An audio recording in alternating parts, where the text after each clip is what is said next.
Today's episode is about how pornography affects your relationships. I'm going to open with a post that I wrote a little while ago about pornography being a developmental trauma for men. It reads, "Pornography needs to be looked at through this lens because it becomes a daily practice for most boys going through puberty, and it has significant somatic and psychological effects. First off, it is often done in isolation, so the developing body is practicing experiencing large amounts of dopamine, stimulation, and sexual gratification alone, keyword there, alone, which can make it very difficult to find the same amount of pleasure with an actual person." We're going to pin that one. A lot of boys use porn several times a day for many years, often into adulthood. This means their body is literally developing with it. The somatics of porn are important, meaning what happens in the body. There is a freeze response because the body is immobile while looking at the screen. Unlike sex with another person, no one is witnessing you or touching you, so it's very easy to dissociate. This begins to overcouple sex with dissociation in the developing body. Very important. Pornography is not complex. It is a formula. You search for what you want, and there is a guaranteed stimulus and completion for most men, which is very different from actual sexual experiences with another person. This begins to overcouple sex with instant gratification in the developing body. It's a biochemical experience. Large amounts of dopamine are being created. Lots of excitement in the nervous system is happening. And it's also stimulating the adrenals because of trying not to get caught and doing it in secrecy for most young boys and even some married men or men in relationships. So this literally changes the way a child's brain and body approaches sex, pleasure, and life itself. It's important to assess, how often did you use porn growing up? And how often do you currently use it? This tells you how deeply practiced these overcouplings might be in your body. And we are shocked that more boys than girls violate sexual boundaries or retreat from relationships. They've literally been practicing finding pleasure in dissociation and isolation. They may not even have the felt sense to understand a sexual boundary. Now, none of this excuses anybody who has inappropriate or violating behavior whatsoever, but it starts to help us understand that there's a real biochemistry, a real biological and psychological result of developing with these kind of strategies and habits and situations. So I wanted to rewind and pin that third part I read, which is, it's often done in isolation, meaning you're experiencing large amounts of dopamine, stimulation, and gratification alone. That's really important here. I know for myself while I was developing, and many of the men I've worked with as adults used porn 2 to 4 times a day, every day throughout their puberty years. And it wasn't because they were aroused. That's part of it. It was because they learned that once they had a climax, there was a temporary relief from the emotional pain or stress they were carrying. So people whose parents were divorcing, boys who were being bullied at school, boys who felt dysphoric about their body or the size of their penis or how much muscle growth or hair growth they had compared to their peers, doing poorly in school, getting bad grades, dealing with ill or sick parents or grandparents. Essentially, the stressors of life were colliding in their body, and the relief, the temporary soothing they got from pornography was one of the only predictable places of safety and pleasure and ease they were able to find. So it wasn't just about their sex drive, again, even though that is part of what drives it. It was about finding a formula, finding something that predictably soothes the body. And this is what makes it, in my opinion, part of a developmental trauma. If you're using this mechanism to soothe the body, your actual sex and arousal and sexuality and sexual behavior is then born from this practice. Because boys aren't doing this for a couple months when they go through puberty. They're doing it for years and usually decades. Most men right now, even our elders, are using porn compulsively because they're trying to find soothing and settling and they don't know other embodied practices. This is why I created my 6-month Embodied Masculinity group, which starts in January. Listen, do you hear something?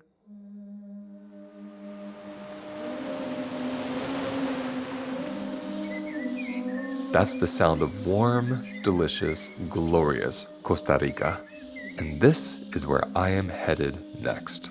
On February 28th, I'm hosting a week-long retreat at the stunning Blue Spirit Retreat Center, and it's going to focus on recovering from emotional eating and people-pleasing by finding safety within. And there's truly not a better place for me to teach this than Blue Spirit. Blue Spirit has created a literal sanctuary for wildlife, native plants, and people who are lucky enough to retreat there. Picture a vibrant jungle canopy atop a hill with a saltwater infinity pool, yoga classes, next-level local cuisine, and beautiful views of the land and sea. Not to mention the very special, magical experience of wading in the saltwater pool while a crew of little baby monkeys rests on the branches above you. Your room is situated just minutes from the most beautiful ocean I've ever met, with tide pools featuring everything from blue octopus to starfish and a rainbow variety of tropical fish. And yes, I will be personally introducing you to each and every one of them. So let's go into the retreat itself. I'll be joined by my dear friends Zach and Camille as we teach you the art of finding safety in yourself, especially as it relates to fawning and people-pleasing and eating habits, which are all very connected. I'm going to teach you how to eat to recover from stress and trauma, how to use food cravings as a compass for unmet needs, how to tend to your capacity for being seen and being uncomfortable so you can stop fawning so much, and how to embody and ground big emotions and sensations that arise in your body. It's an easy flight to the airport, and Blue Spirit will manage your transportation from there. Visit holisticlifenavigation.com and click on events for more information, or click on the link in the episode details. We will be waiting for you on the other side in glorious, warm, vibrant Costa Rica. I started this because I was seeing in every men's group I went to, in every webinar or talk I went to about men or masculinity, they would talk about porn as being a problem now, like something that's bothering us now or ruining our relationships now, but they never talked about porn as developmental trauma. Any stressful experience that's compulsive and consistent and chronic, the better word here is chronic, throughout childhood is often diagnosed and seen as a developmental trauma because your body developed in the stress response, in the habit that was causing stress to your body. So if you consider the large amounts of activation, the dissociation, the freeze response, the shutting down to yourself, the addiction, when you consider how all that is wrapped in compulsive porn use through development, how can we not see that child's brain and body and bones becoming somewhat traumatized from that consistent chronic activity? Activity that doesn't really stop, activity that's only become more accessible the more we have smartphones and internet connection. We want to understand, or I want to help you understand, that once you learn more embodiment practices, you learn how to hold your grief, your insecurity, your pain, even enjoy breathing and moving and using your arousal instead of taking it to porn. When you develop the habit of putting your sexuality and your eros and your fantasies into a room behind a locked door with a machine, then you don't learn how to bridge that into your relationships. So men will often be isolated with what they want. There's themselves when they're with their porn, and then there's themselves when they're with their partners. And more so when a man tends to be with a physical person, male or female, because after coming from this developmental experience of using porn all the time, they will often find, sadly for them, and it's quite scary for them too, that when they're with an actual human, they can't get aroused. It's almost like there's something dead in their body and in their penis compared to porn. But that's because porn is formulaic. You as a man can go to watch pornography, have zero eros, zero arousal, no erection, nothing. And within a couple minutes, you'll find yourself getting pretty hard and erect and have a great orgasm. That's because it's a formula. The activation, the irritation of the screen, your ability to find exactly what it is you want puts you in such a state of control that there's actually a form of safety and security there because you can't get rejected. No one can give you a boundary, and you're able to please yourself based on exactly what you want to take in and imagine. When you're with an actual person, you lose control, hopefully, You go into a place of consent where you're learning from the other person. Well, are they liking what I'm doing? You're learning from your own body. Am I liking what I'm doing? It's a back and forth dance between how do I feel? How do you feel? And is our desire congruent? Is what we want congruent? And if so, then maybe we have this wonderful aroused sexual experience and a beautiful climax from the heart when I'm in connection with someone, rather than climaxing from the genitals, not feeling the heart, not feeling the belly, not even feeling your breath. Again, another part of this developmental habit that I think is very important to understand is most men develop their sexual energy and their sexuality from a dissociated, numbed out body. When you're sitting in front of a screen taking in highly stimulating content without movement, without moving your legs, without looking around, without talking to another person, you start to dissociate. We do this when we're scrolling on Instagram or YouTube, watching a film at a movie theater even. You can begin to dissociate because you're overly orienting toward what you're seeing and not where you are. There's not much to bring you back to where you are. So when a man is watching porn and he's masturbating with his hand and his penis, that's the only thing he's feeling is all the genital arousal.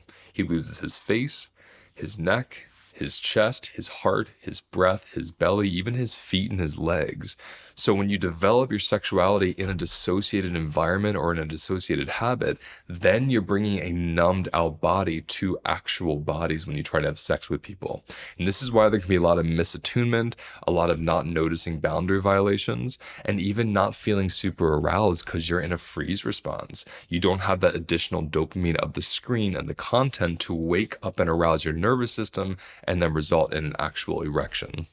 So I'm just making a short video today to introduce you to why I think this is so important. And if you go to my website, you can look at all my webinars on this if you want to go a little deeper. And if you really want to go deep with me, join my 6-month program. I will hold so much space for this, as well as embodiment practices in general for emotions, how to undo the conditioning of what it means to be a man and let yourself be your own man, let your personal nature of masculinity move through you the way it's intended to, not the way people told you it should.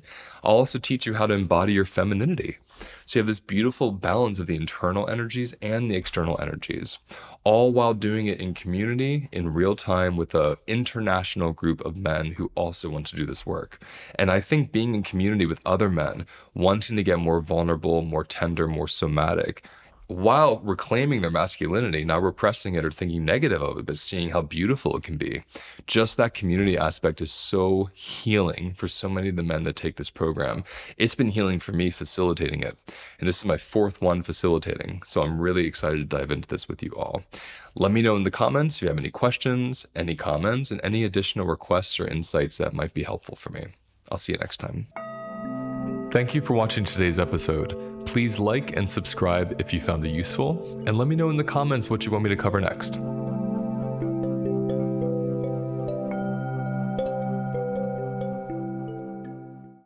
I have developed a 4-week self-paced course that takes 18 years of my personal and professional experience and puts it into one place where you can easily and quickly learn the foundations of recovering from stress and trauma.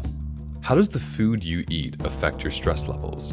How do the relationships in your life create stress or peace?